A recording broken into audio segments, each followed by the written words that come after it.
This is tofu tragedy. Look at this. They burn plastic waste to make tofu. How is that possible? Guys, bakar sampah bisa goreng-goreng, tapi nggak sehat. Iya, asapnya.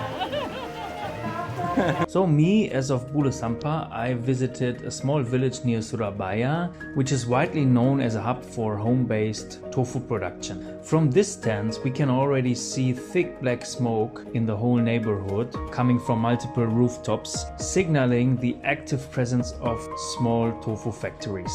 According to media sources, out of nearly 70 tofu-producing small and medium enterprises in this region, around 28 of them still rely on coal or fire, and shockingly, those are the ones that sometimes switch to an alternative, cheaper source, which is plastic waste.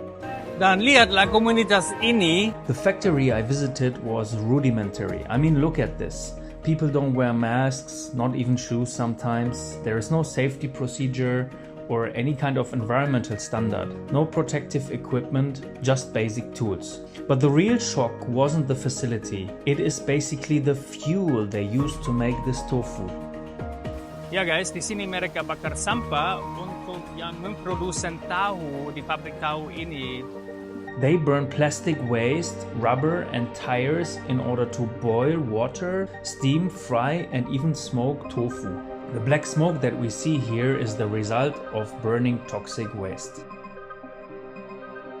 When I spoke to one of the workers who was responsible for burning all the plastic waste in an oven, he said that the reason why they do this is because it's just cheaper. It just costs half of the money they would spend for wood pellets. Ada kayu bakar udah habis. Tinggal kayu.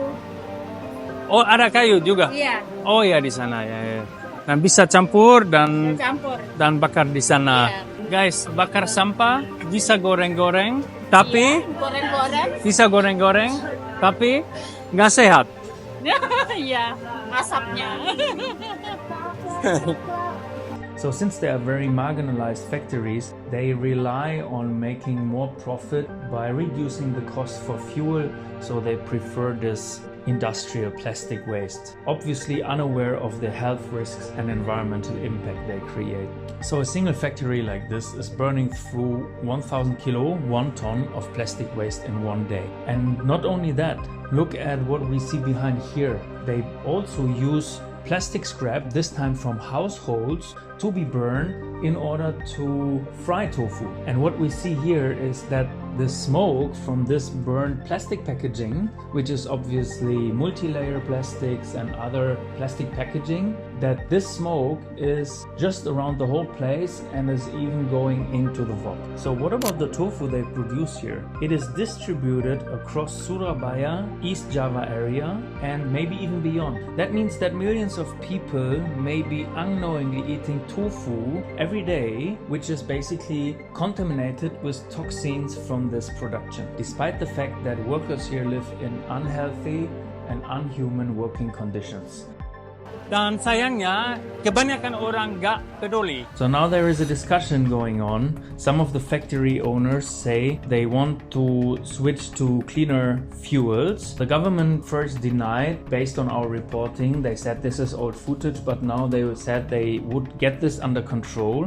But we have to make sure that basically those who buy the tofu from these factories pay higher prices so that the factories themselves can ensure proper fuel. And also we have to ensure that the plastics industries recycle their plastic waste instead of giving it to these tofu factories to be burned. But meanwhile, the production is going on. So there's another threat besides all the health threats. I mean, look at the air. Look at this black smoke containing dioxins and furans, hazardous byproducts of burning plastics that can cause respiratory issues and even lung cancer. So if one factory can release that much toxic smoke, so imagine what all of these factories do together. And not only here in Surabaya area, but we heard that it's the same in Jakarta area, and it might be even in other areas as well as in other industries that need cheap fuel, such as laundries, for example.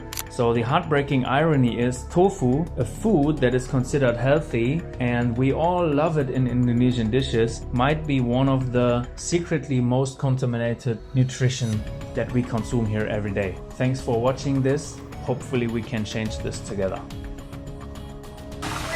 Sehat-sehat.